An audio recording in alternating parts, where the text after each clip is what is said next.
हम ये नहीं कह रहे हैं कि अमुक अमुक चीज से तिलक नहीं लगाना चाहिए, ये बिल्कुल मत आप लोग अर्थ लगा लेना। पर शास्त्रों में, पुराणों में भगवान व्यास ने श्वेत चंदन और गोपी चंदन, इन दो के द्वारा ही तिलक धारण के विधान की बात कही है। आजकल लोग अलग अलग तरीके से तिलक धारण करने लगे हैं। ठीक है, जिसके गुरुजी ने जिसको जैसा बता दिया हो, हमारा अपना कोई विरोध नहीं है, लेकिन पुराणों के अनुसार गोपी चंदन से ही तिलक धारण करना चाहिए। हमारे यहाँ टकसाल में 4 संप्रदाय का चंदन क्या है, तो गोपी चंदन। 4 संप्रदाय, 4 संप्रदाय माने वैष्णव मात्र का चंदन गोपी चंदन है। आप लोग सोचेंगे कि आप गोपी चंदन की बात कहते तो आप लगाते हैं। हाँ, हम भी गोपी चंदन लगाते हैं। हमारे ठाकुर जी विराजमान हैं, ठाकुर जी की नित्य सेवा होती है। उनके श्रीअंग का प्रसादी चंदन, उस प्रसादी चंदन को जब हम अपने मस्तक पर पधराते हैं तो उसी में गोपी चंदन घिसते हैं। ये जो चंदन है केवल मलयागिरी चंदन नहीं है, प्रसादी चंदन, इसी में गोपी चंदन घिसते हैं। अब हमको देखा देखी लोग करके बाजार से रंग खरीद लाते हैं और सोचते हैं कि गुरुजी ऐसा लगाते लाल पीला तो हम भी ऐसे ही लगावें। अरे भाई, सबको गोपी चंदन से ही तिलक लगाना चाहिए। बहुत से लोग कहते हैं हम तो ब्रजरज से ही तिलक लगाएंगे। ब्रजरज और गोपी चंदन में भेद नहीं है, भेद करने से अपराध होता है। और देखिए, अपने जड़खोर गोधाम में इसी भाव की पूर्ति के लिए शुद्ध गोपी चंदन द्वारिका से जहाँ से प्रकट होता वहाँ से मंगा करके उसमें गिरिराज जी की ब्रजरज गोरज मिला करके और श्री यमुना गंगा जल मिला करके चंदन बनाया जाता है, जिसका नाम है गोरज तिलक। वो इसी भाव से कि किसी के मन में हो कि हम भाई एक मंगाना, दिखाना हमको कैसा यहाँ होगा, दिखाना, लेके आओ कोई।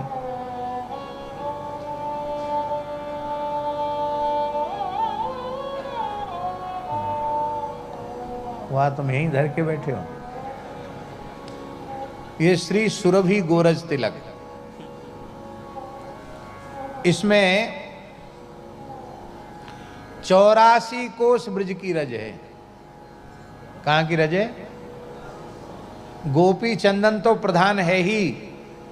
जो ब्रज 84 कोस की गो यात्रा की थी, उस समय हमारे बाबूजी थे श्री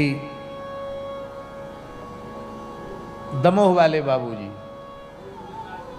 गोविंद दास चौबे जी, उनको ये सेवा मिली थी। 5-5 मिनट के अंतराल से सब जगह से रज उन्होंने इकट्ठी की। प्रत्येक कुंड, प्रत्येक सरोवर, प्रत्येक गांव से वो रज वहाँ जड़खोर में विराजमान है और गोपी चंदन में वो रज मिला दी जाती है। तो 84 कोस ब्रज के सभी कुंड, सभी सरोवर और 84 कोस ब्रज की रज और गो माता के चरण रज से युक्त ये गोरज है। तो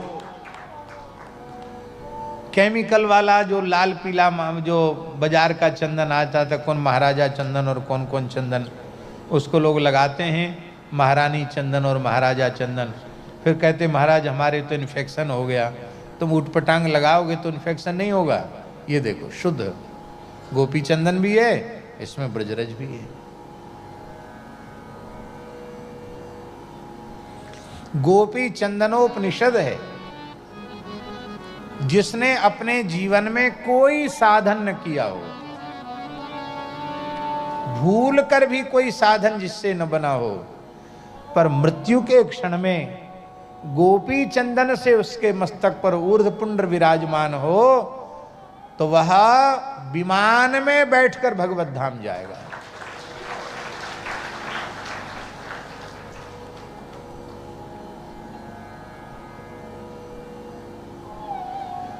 ऊर्ध्वपुंड धरो मर्त्यो, गोपी चंदन से ऊर्ध्वपुंड धारण करने वाला मर्त्य म्रियते यत्र कुत्रचित स्वपाकोपि विमानस्थो मम लोके मय्यते।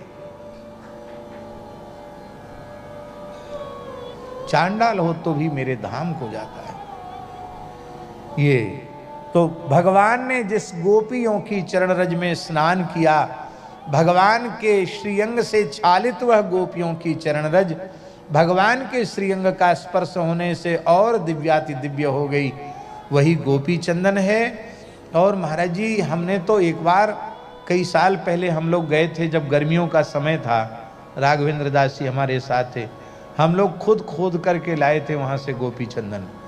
और आज भी गोपी चंदन जब खोदते हैं तो उसमें शंख का चिन्ह, चक्र का चिन्ह, चंद्रिका का चिन्ह, वंशी का चिन्ह आज भी कई कई मिट्टी में प्राप्त होता। वहाँ किसने बनाया उसको? प्राकृतिक रूप से उस रज में भगवान के आयुधों के चिन्ह बने हुए होते हैं। कभी कोई ऐसा ढेला मिलेगा तो हम आपको बताएंगे कि देखो इसमें चक्र का चिन्ह बना है, इसमें शंख का चिन्ह बना है। गोपी चंदन की बड़ी भारी महिमा है। राम कृष्ण की प्यारी गैया सारे जग की माता है।